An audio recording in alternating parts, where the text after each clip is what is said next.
Now, the Mexican President, Claudia Sheinbaum, has suggested that her country could retaliate against tariffs proposed by the US President-elect Donald Trump with its own import taxes.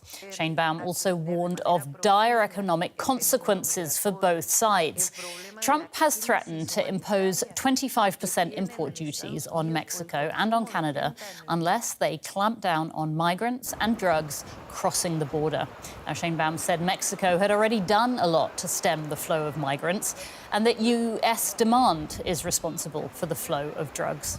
Mexico and Canada are America's top trading partners.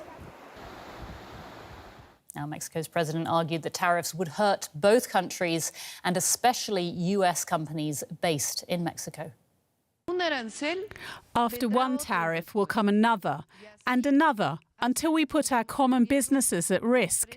For example, Mexico's main exporters to the United States are General Motors, Stellantis and Ford Motor Company, which came to Mexico 80 years ago. Why put a tax on them that puts them at risk? It's not acceptable and would cause inflation and job losses in both the US and Mexico. For more on this, we can speak to Meredith Crowley, an economics professor from Cambridge University in the UK. Welcome to DW. Thank you so much for joining us. We can hear that Mexico's president is suggesting that Mexico might retaliate against 25% tariffs with tariffs of its own. Can I ask you, what do you think that Trump is trying to achieve with this policy, given that countries are likely to retaliate? I think he really does want to reduce U.S. foreign dependence or U.S. dependence on foreign imports. The big change we observed when Trump imposed tariffs in 2018 was products taxed basically experienced a 30% decline into the U.S. But for the imports that continued to arrive from China, the price went up by pretty much the full value of the tax, meaning it increased costs for Americans. And we had a big decline of imports from China. However, what's happened since then is supply chains have shifted. So now Mexico has stepped in to fill the gap. And a lot of what is exported from Mexico to the United States is now made using parts that originate in China. So I think at some level with Mexico, Trump hopes to sort of cut U.S. dependence on China. However, as a negotiating strategy, I think it will be pretty much impossible for the Mexicans to make significant inroads on reducing migration and reducing the drug flow. These are already high priorities for the U.S. and Mexico. It's more mysterious what he hopes to achieve with Canada, but it seems that he wants to close U.S. dependence on foreign sources of production. Yeah. If I can just go back to what you said. So are the tariffs on Mexican products also a way of targeting China?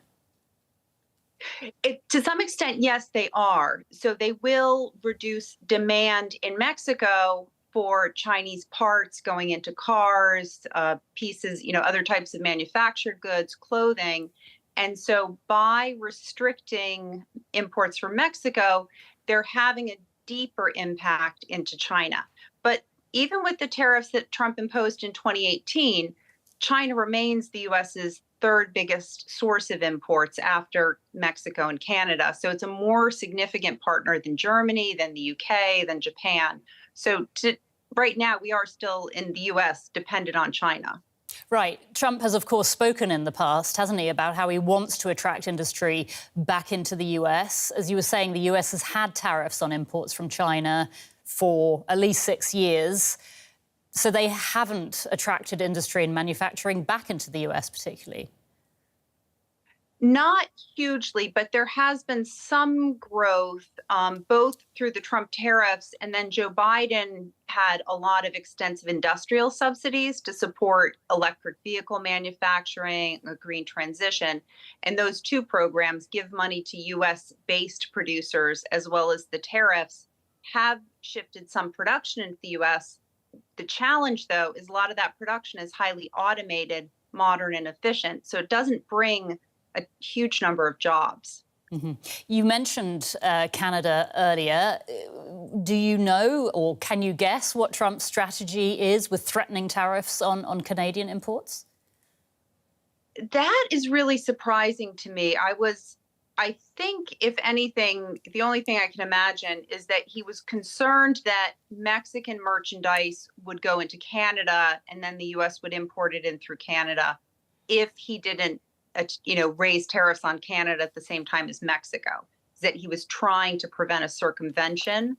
But it's pretty surprising because American firms make profits based on this supply chain that goes through Mexico and into Canada. So this is going to hurt the bottom lines of large American corporations like Ford and like GM, just as the Mexican president just said. And so that will have some negative repercussions on the stock market. Meredith Crowley from Cambridge University, thank you so much for your analysis. Thank you.